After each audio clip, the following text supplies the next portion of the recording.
Atlético Paranaense, e ele falava ali sobre mudança de esquema tático, né? O esquema mudou. O que já deu para ver de mudança nesse primeiro jogo e o que esperar nesse jogo de domingo, com uma característica naturalmente muito diferente do jogo de quarta, porque o Flamengo, como mandante, vai ter que propor o jogo diante do Goiás, PVC. Na quarta ele apostou numa formação que era um 4-4-2, não era um 4-1-3-2, porque o Arão saía um pouco mais, mas o Arão tinha preocupação com a marcação do Bruno Guimarães, e agora ele vai jogar em casa. Então, o grande ponto é você ter que transformar um sistema e uma maneira de jogar de uma equipe em plena disputa. E o Jorge Jesus vai entender como é a cobrança da torcida do Flamengo. Curioso é que o Flamengo teve contra o Atlético Paranaense, que foi a estreia do Jorge Jesus, a mais intensa cobrança sobre o Abel no Maracanã. E agora o Jorge Jesus volta ao Maracanã, não contra o Atlético, mas contra o Goiás, depois de empatar com o Atlético. A lógica é ter um time que tente ser, que se imponha mais com a bola no pé, que empurre mais o adversário para o campo de defesa, que o Flamengo não conseguiu fazer jogando na Arena Baixada. É pecado não fazer isso na Arena? O Flamengo nunca consegue fazer isso na Arena. Então, não consegue historicamente, não é o Jorge Jesus, é o Flamengo. Então, o resultado na Arena foi muito expressivo. O resultado, o desempenho no Maracanã pode ser melhor. Vamos ver os campinhos, as prováveis escalações de Flamengo e Goiás, que aí o Rodrigo Bueno pode opinar também e falar sobre esse jogo. Olha aí, ó, Diego Alves, Rafinha, muito provavelmente fazendo sua estreia, né? Com a camisa do Flamengo, Léo Duarte, Rodrigo Caio, René, Cuéllar, Everton Ribeiro ou Vitinho, aí tem as opções do técnico Jorge Jesus, Diego ou William Arão, Arrascaeta, Gabigol e Bruno Henrique, é o provável Flamengo para enfrentar o Goiás amanhã. A gente tem também o Goiás, do técnico Claudinei Oliveira, vamos colocar na tela aqui do Tarde Redondo, Tadeu, o Daniel Guedes, Iago, Rafael Vaz e Jefferson, Giovani e Iago Felipe, aí é o Michael ou Michael? É Michael. Michael, né, velocidade ali pela direita, Giovani Augusto, o Leandro Barça, o uruguaio, e o Kaique, esse, o Goiás do Claudinei Oliveira. Inversão dos dois pontos também, o Barça vem para a direita, o Michael vai para a esquerda, dependendo da circunstância do jogo também. O Goiás é sexto colocado, como eu falei agora há pouco. Faz boa campanha até aqui no Campeonato Brasileiro, né, Rodrigo Bueno? E sua análise desse jogo de amanhã, estreia de Jorge Jesus, estreia entre aspas, né? Estreia no Maracanã, podemos dizer assim. A gente viu ali o Goiás, que está fazendo boa campanha, mas deve jogar em contra-ataque. É uma partida completamente diferente daquela que o Jorge Jesus encontrou na Era da Baixada. Ali o Flamengo teve 41% de posse de bola. No Maracanã, por tudo que representa, tá jogando em casa, 60 mil pessoas, Flamengo e Goiás, diferença de time na parte técnica, deve ser um ataque contra a defesa. Não quer dizer que o Goiás não tenha chance, vai ter contra-ataque. Tem o Rafael Vaz, que o flamenguista conhece bem, Kaique, né? Alguns jogadores que os flamenguistas até conhecem bem, mas deve ser um jogo completamente diferente, sem gramado sintético, talvez com o Arão no banco. O Arão tem sido muito aproveitado, foi assim também no final da partida, com o primeiro volante, né? Naquele jogo contra o Madureira, o Jorge Jesus aproveitou ele com o primeiro volante quando não tinha o Cuéllar, então talvez ele veja os dois ali como jogadores similares, para a mesma função. E aí tem o Everton Ribeiro, que não esteve na partida da Copa do Brasil.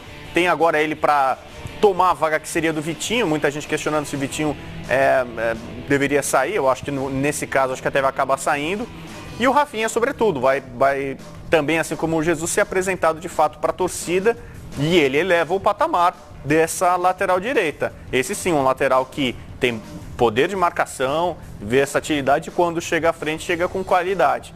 Então eu acho que é um Flamengo ainda mais, talvez animado com a rodada, o Palmeiras nesse momento tropeçando, vai animar ainda mais o Flamengo a partir para cima. E vai ser o jogo que deve ser a grande tônica do Jorge Jesus.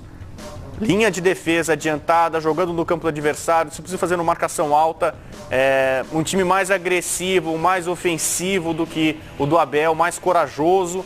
Mais a ver com essa diretoria, com esse momento do clube, de investimento, um time que tome mais iniciativa, e eu acho que a estreia foi até boa, diante de tudo que normalmente acontece na Arena da Baixada, né? 3 gols, tudo bem, tomou 3 gols, mas também por conta da estratégia do Flamengo, de jogar com linha de defesa adiantada, vai ter sempre o risco de tomar bola nas costas, tomar lançamento. O Goiás certamente vai tentar se aproveitar disso. Uma bola no contra-ataque esticada e aí o Flamengo vai contar muito com um VAR, né? Porque é um time que se expõe muito, adianta a defesa, vai estar sempre no limite ali, vai ter muito caso de impedimento na retaguarda. Mas o Flamengo, claro que é, talvez, se não o maior, um dos grandes favoritos da rodada para sair com os 3 pontos. E a gente vai começar a conhecer melhor também de que forma a comissão técnica do Flamengo, o Jorge Jesus, vai trabalhar esse rodízio de jogadores, né, Rodrigo, PVC.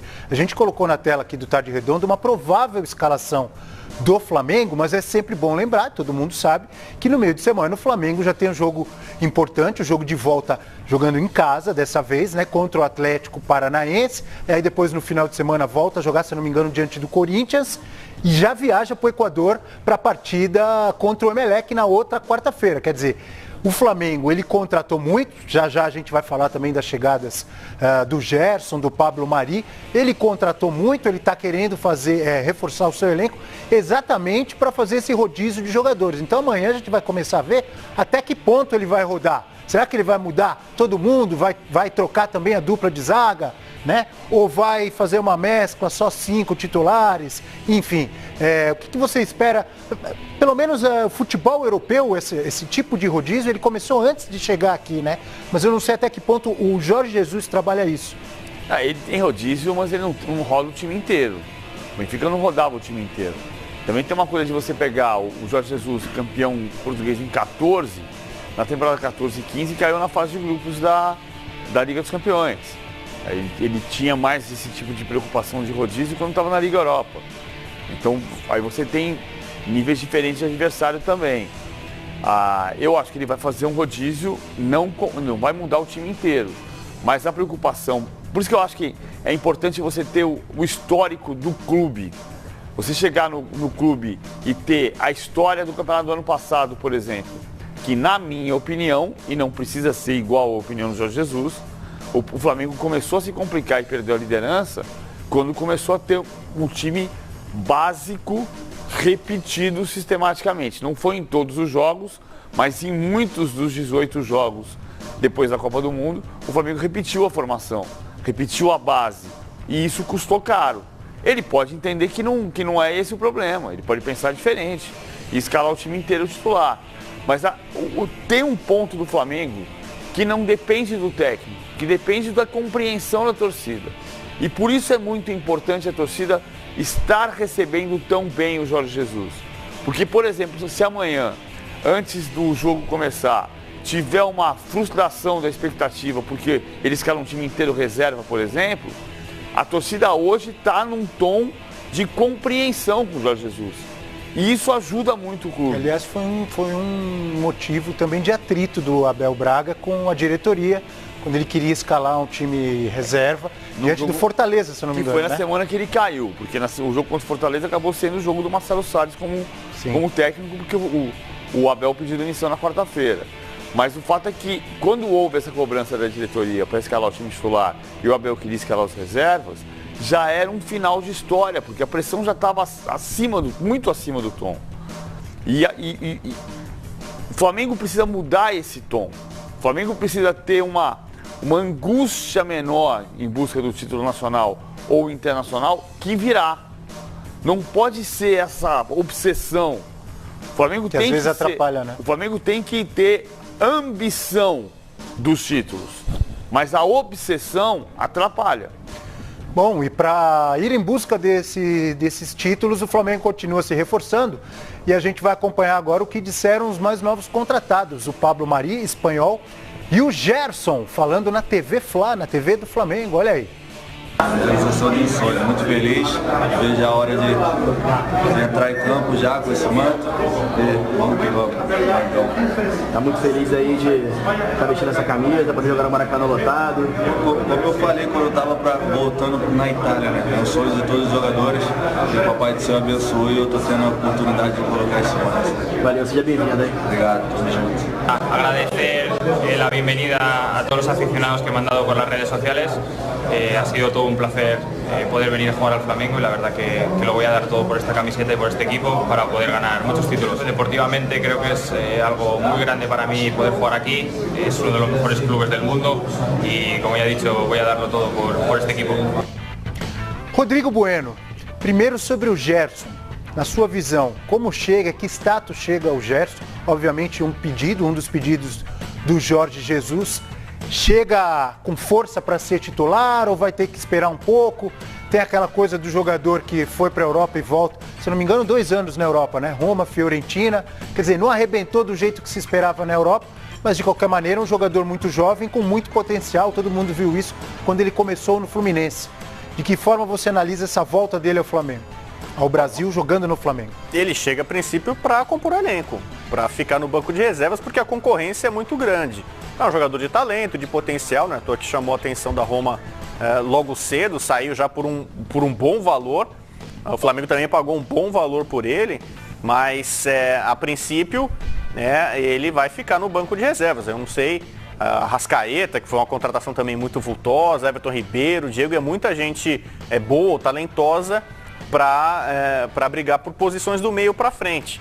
Você imagina ali, talvez se ele chega como o tal do segundo volante, se ele atender as características que o Jorge Jesus pede para esse cara de segundo volante, embora ele tenha mais chegada à frente, o Diego em treino está fazendo essa função, está tentando quebrar o galho. Se o Jorge Jesus aprovar a contratação, é um ponto favorável para ele nessa disputa. Tem a questão da juventude, né? Por exemplo, comparando com o Diego já mais veterano. Agora, ele é um jogador que os números dele, as estatísticas dele na Europa, na Itália, é um jogador que faz um gol a cada 8 jogos aproximadamente. Ele não explodiu, não aconteceu como se esperava, tanto que acabou sendo emprestado e agora negociado em definitivo. É uma compra, mais uma compra importante.